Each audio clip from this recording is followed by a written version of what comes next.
أعوذ بالله من الشيطان الرجيم بسم الله الرحمن الرحيم সুপ্রিয় ছাত্র ছাত্রীবৃন্দ, বর্তমান করোনা পরিস্থিতিতে বাংলাদেশ সরকার কর্তৃক ঘোষিত অনলাইন ক্লাস নেওয়ার জন্য যে নির্দেশ দেওয়া হয়েছে সে অনুযায়ী আমি মোহাম্মদ রুস্তম আলী, সহকারী শিক্ষা, ইসলাম ধর্ম, মধুগ্রাম মাধ্যমিক বিদ্যালয়, ডুমুরিয়া, খুলনা।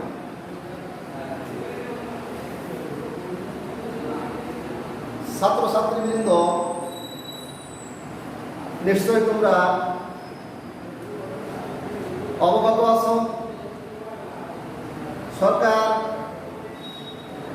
যেহেতু ছাত্রছাত্রীদের উদ্দেশ্যে তোমাদের পড়ালেখার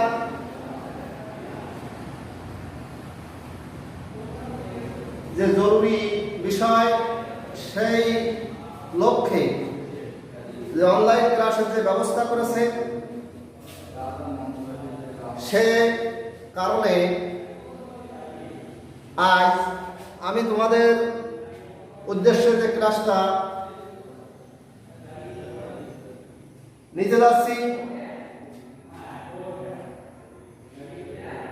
তৃতীয় অধ্যায়ে ইবাদত সম্পর্কে আমরা আজকে আলোচনা করব। আজকে আলোচনার বিষয় হচ্ছে ইবাদত। যেহেতু ইবাদত কি বা ইবাদতের গুরুত্ব, তাৎপর্য ও ইবাদত কত প্রকার এ সম্পর্কে আমরা তোমাদের সঙ্গে আলোচনা করব। আলোচনাটা তোমরা গুরুত্ব সহকারে শুনবে এবং সে অনুযায়ী তোমরা বাড়িতে বইয়ের সঙ্গে মেলায়ে তোমরা পড়ালেখা করার চেষ্টা করবে। তাহলে প্রথমে আমরা আসি যে ইবাদত কি। ইবাদত আরবি শব্দ। ইবাদত শব্দের অর্থ হচ্ছে দাসত্ব করা, বন্দেগী করা, আল্লাহকে স্মরণ করা। যেহেতু আল্লাহ রাব্বুল আলামিন কোরআন পাকের ভিতরে ঘোষণা করেছেন, আমা খালাকতুল জিন্না ওয়াল ইনসা ইল্লা লিয়াবুদুন, যে আমি মানব জাতিকে এবং জিন জাতিকে সৃষ্টি করেছি একমাত্র আমার ইবাদত করার জন্য। সেহেতু আমাদের ইবাদত করতে হবে। এই ইবাদতের ভিতরে বিভিন্ন প্রকারের ইবাদতের নির্দেশ আমাদের উপর দেওয়া হয়েছে। তার ভিতরে প্রথম যে বিষয়টা হচ্ছে আমরা কিভাবে ইবাদত করব, কিভাবে ইবাদত করলে আল্লাহ তাআলা খুশি হবেন। শুধু নামাজ, রোজা, হজ, যাকাত শুধু ইবাদত নয়। ইবাদতের আমরা দৈনন্দিন জীবনে যে সমস্ত কাজকর্ম করি সমস্ত কাজই ইবাদত হিসেবে আল্লাহ কবুল করবেন বা গ্রহণ করবেন।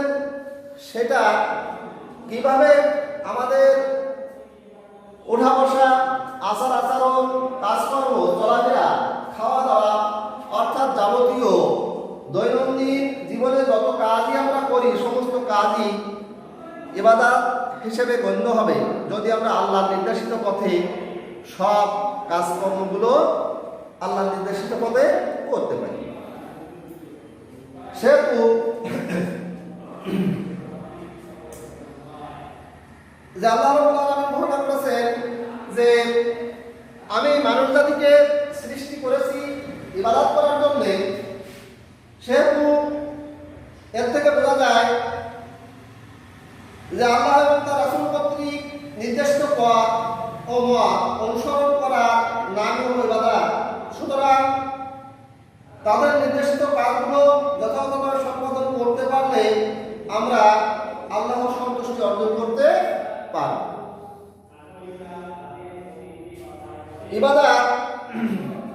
ইবাদতের গুরুত্ব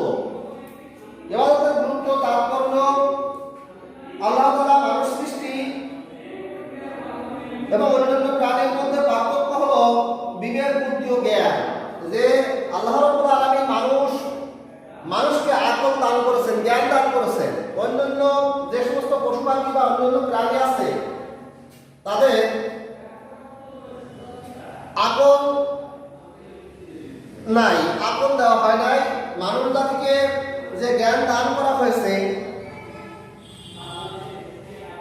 সে জ্ঞান অন্য কোনো প্রাণীর ভিতরে দেওয়া হয় নাই।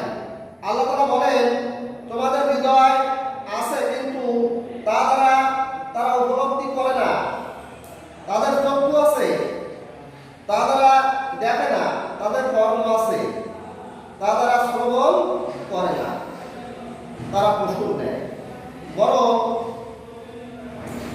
অধিক নিকৃষ্ট পশুতে তারা হলো অচেতন। অতএব ইবাদত বলতে শুধু উপাসনাকে বোঝায় না, বরং আল্লাহর খলিফা হিসেবে সকল কার্য আল্লাহর বিধান মতে করাই হলো ইবাদত।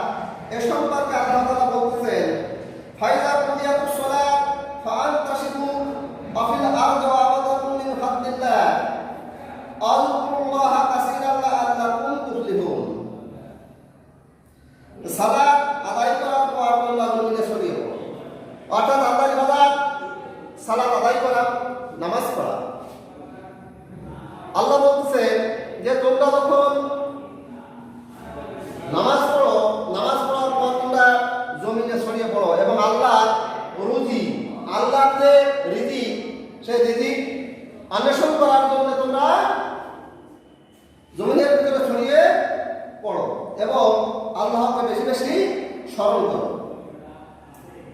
যাতে তোমরা সফল কাম হতে পারো। এ আয়াতের মর্ম থেকে বোঝা যায় যে আল্লাহর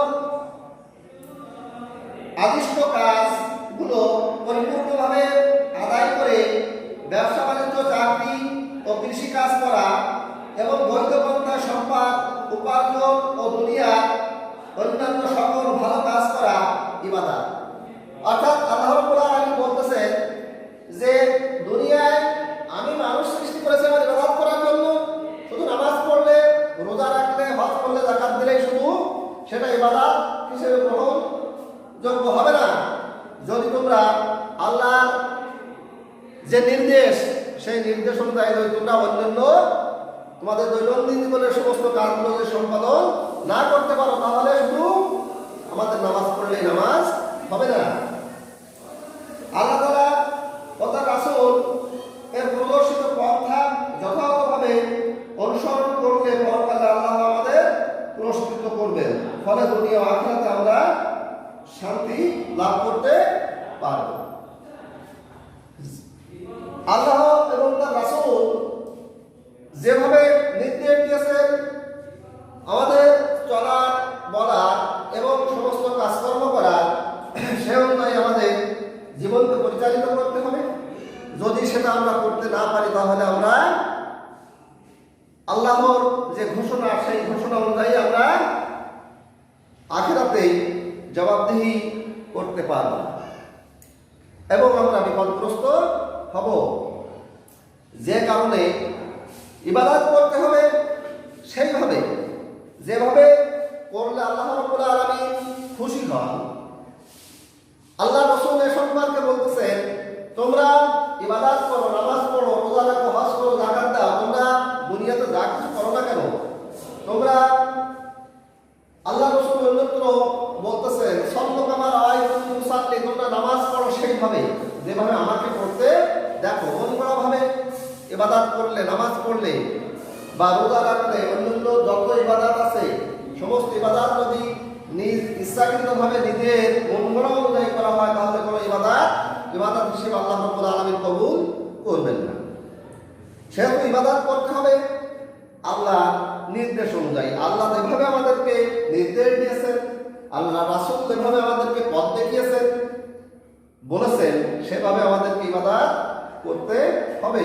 যদি আমরা সেটা করতে না পারি তাহলে আমাদের ইবাদত আল্লাহ রাব্বুল আলামিন কবুল করবেন না। এই ইবাদত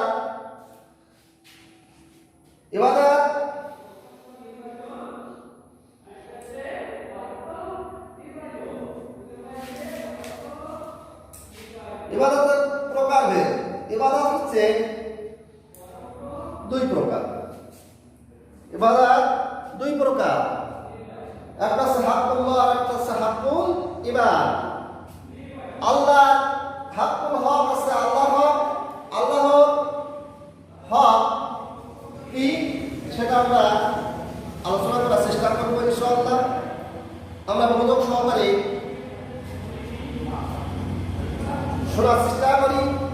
এবং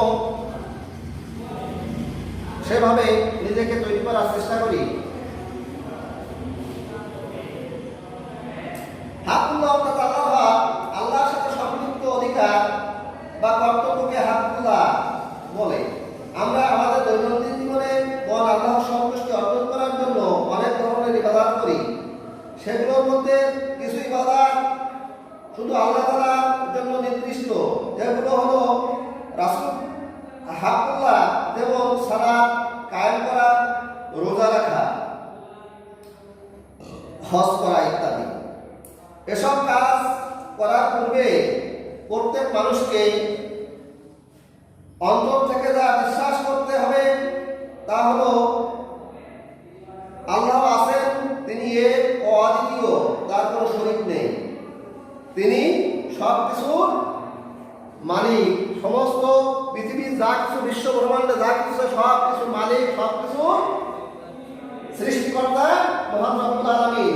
এটা আমাদেরকে স্বীকার করতে হবে, বিশ্বাস করতে হবে। তার আদেশে পৃথিবীর সব কিছু আবার ধ্বংস হবে, আমাদের জীবন মৃত্যু সবই তার হাতে। আমাদেরকে সৃষ্টি করেছেন মহান রব্বুল আলামিন, আর আমাদেরকে মৃত্যু দান করবেন মহান রব্বুল আলামিন। এটা আমাদেরকে বিশ্বাস করতে হবে। আমাদের পৃথিবীর সব কিছুই তার জ্ঞানের আওতাভুক্ত, তার হাতে সকল সৃষ্টির রিজিক। আমরা তার ইবাদতকারী, তিনি ব্যতীত উপাসনার উপযুক্ত আর কেউ নেই। এ সব কিছু মনে প্রাণে বিশ্বাস করা ও স্বীকার করার নামই হলো আল্লাহর ইবাদত। অর্থাৎ আল্লাহ যে হক, সে হকগুলো ভিতরে মূল যে তিনটে বিষয় বলা হয়েছে, যে নামাজ পড়া, রোজা রাখা, হজ করা, এটা একমাত্র আল্লাহর উদ্দেশ্যেই হতে হবে। আর অন্যান্য যে হকগুলো রয়েছে, হাক্কুল ইবাদ, বান্দার হক, এ সম্পর্কেও আমাদেরকে সতর্ক থাকতে হবে। আল্লাহর হক আদায় করতে হলে আমাদের অবশ্যই নিম্নোক্ত কাজগুলো অবশ্যই করতে হবে। সামগ্রিক জীবনে আল্লাহর সার্বভৌমত্ব, কর্তৃত্ব স্বীকার করে নিতে হবে। সামগ্রিক জীবন অর্থাৎ আমাদের জীবনের শুরু থেকে মৃত্যু পর্যন্ত আমাদের যে জীবন, যে হায়াত আল্লাহ রাব্বুল আলামিন দান করেছেন, সেই হায়াতের ভিতরে একমাত্র আল্লাহর ক্ষমতা, আল্লাহর সার্বভৌমত্ব আমাদেরকে স্বীকার করতে হবে। আল্লাহ তাআলার সকল আদেশ নিষেধ মেনে চলতে হবে। আল্লাহর আদেশ যেটা আছে সেটা পালন করতে হবে, যেটা নিষেধ করেছেন সেটা বর্জন করতে হবে। যদি আমরা সেটা করতে না পারি তাহলে কোনো ইবাদত গ্রহণযোগ্য হবে না। সর্বাবস্থায় নিজেকে আল্লাহর নিকট সমর্পণ এবং তার অনুগ্রহ কামনা করতে হবে। যে সমস্তটা জীবন যে আল্লাহর যে অনুগ্রহ, আল্লাহর যে নিয়ামত, সেটা আমরা ভোগ করি, এটা আমাদেরকে, এই যে অনুগ্রহ আমাদেরকে দান করেছেন, এই যে আমাদের তার দেওয়া রিজিক আমরা ভক্ষণ করি, এটা আমাদেরকে অনুশোচনা করতে হবে। আমাদের ব্যক্তিগত, পারিবারিক, সামাজিক, অর্থনৈতিক এবং সাংস্কৃতিক জীবনে আল্লাহ বিধানগুলো মেনে চলব, তাতে তিনি আমাদের উপর সন্তুষ্ট হবেন, ফলে আমরা পরকালে তার থেকে পুরস্কৃত হব।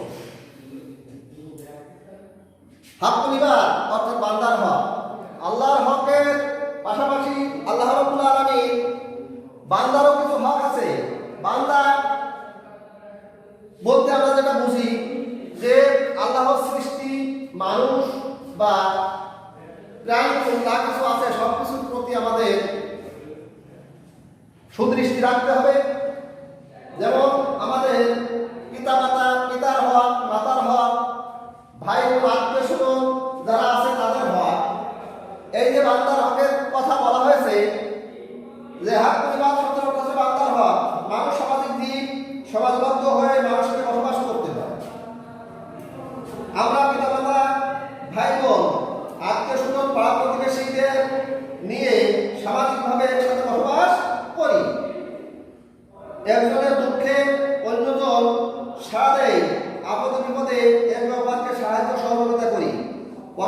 প্রতি এই সহানুভূতি ও দায়িত্বই ভাগ করিবার। কোরআন ও হাদিসের মাধ্যমে জানা যায় যে ইসলামে বান্দার হক তথা মানবাধিকারের প্রতি অত্যন্ত গুরুত্ব আরোপ করা হয়েছে। মানবাধিকার সম্পর্কে অসংখ্য আয়াত ও হাদিস রয়েছে। রাসূল পাক সাল্লাল্লাহু আলাইহি ওয়াসাল্লাম বলেছেন, নিশ্চয় তোমার উপর তোমার প্রতিপালকের তোমার শরীরের, তোমার স্ত্রী ও সন্তান সন্ততির হক রয়েছে। অন্যত্র রাসূল পাক সাল্লাল্লাহু আলাইহি ওয়াসাল্লাম আরো বলেন, এক মুসলিমের উপর অপর মুসলিমের 6টি অধিকার রয়েছে, যেমন সালামের জবাব দেওয়া। যদি কোনো ব্যক্তি সালাম দেয় তাহলে অবশ্যই তার জবাব দিতে হবে। রোগীকে দেখতে যাওয়া, জানাজায় অংশগ্রহণ করা, দাওয়াত কবুল করা, মজলুমকে সাহায্য করা ও হাসির জবাব দেওয়া। মানুষের প্রতি মানুষের হক বা অধিকারকে 8টি ভাগে ভাগ করা হয়েছে, যেমন নিকট আত্মীয়ের হক, দূর আত্মীয়ের হক, প্রতিবেশীর হক, দেশবাসীর হক, শাসক শাসিতের হক, সাধারণ মুসলমানের হক, অভাবী লোকের হক এবং অমুসলিমদের হক। অর্থাৎ আল্লাহ রাব্বুল আলামিন যে বান্দার হকের কথা বলেছেন তার ভিতরে আমাদের আত্মীয় অনাত্মীয়, প্রতিবেশী, রক্তের সম্পর্কীয় আত্মীয় বা দুঃসম্পর্কীয় আত্মীয়, প্রতিবেশীরা, প্রতিবেশীর একটা হক আছে। আমরা যেহেতু সামাজিক দ্বীপ সমাজবদ্ধভাবে বসবাস করি, আমাদের সঙ্গে রক্তের সম্পর্ক না থাকলেও যেহেতু তারা আমাদের প্রতিবেশী, তাদের বিপদে আমাদের, তাদের সুখ দুঃখে আমাদের সবসময় তাদের খোঁজ খবর নেওয়া প্রয়োজন। এটা যদি আমরা না নেই তাহলে আল্লাহর হক আদায় করেও আমরা জান্নাতে যেতে পারবো না। বান্দার যে সমস্ত হকের কথা বলা হয়েছে, প্রত্যেকটা হক সম্পর্কে আমাদের সুদৃষ্টি রাখতে হবে এবং প্রত্যেকটা হক পুঙ্খানুপুঙ্খভাবে আমাদের পালন করে চলতে হবে। যদি আমরা সেটা করতে না পারি তাহলে আমাদের জীবনের সমস্ত ইবাদত, সমস্ত জীবনটাই বৃথা হয়ে যাবে। যে কারণে প্রিয় শিক্ষার্থীবৃন্দ, তোমরা ইবাদত সম্পর্কে যে আলোচনা হয়েছে সেটা তোমরা মনোযোগ সহকারে শ্রবণ করেছ আমি বিশ্বাস করি, এবং সে অনুযায়ী তোমরা বাড়িতে এটা অনুশীলন করবে, মনে রাখার চেষ্টা করবে এবং পাঠ্যপুস্তক পড়ে এগুলোকে এবং নিজের জীবনে যাতে বাস্তবায়িত করতে পারো সে সম্পর্কে সজাগ দৃষ্টি রাখবে। এবং যে আলোচনা হয়েছে আলোচনাটা তোমরা, আমি আশা করব যে তোমরা বাড়িতে বই দেখে সুন্দর করে এটা আয়ত্ত করে নিজের জীবনকে সুগঠিতভাবে, সুন্দরভাবে নিজেকে গঠন করতে পারো। ছাত্র হিসেবে অনুশীলন করে এটাকে বাস্তব জীবনে বাস্তবায়িত করতে পারো, সেদিকে তোমরা অবশ্যই দৃষ্টি রাখবে। এবং বাড়িতে তোমরা নামাজ, রোজা, হজ, যাকাতের পাশাপাশি অন্যান্য যে বান্দার হকের কথা বলা হয়েছে, তোমাদের আত্মীয় স্বজন, তোমাদের প্রতিবেশী, তাদের সম্পর্কে তোমরা সুদৃষ্টি রাখবে এবং এগুলা সুন্দরভাবে অনুশীলন করে এগুলো তোমরা মনে রাখার চেষ্টা করবে।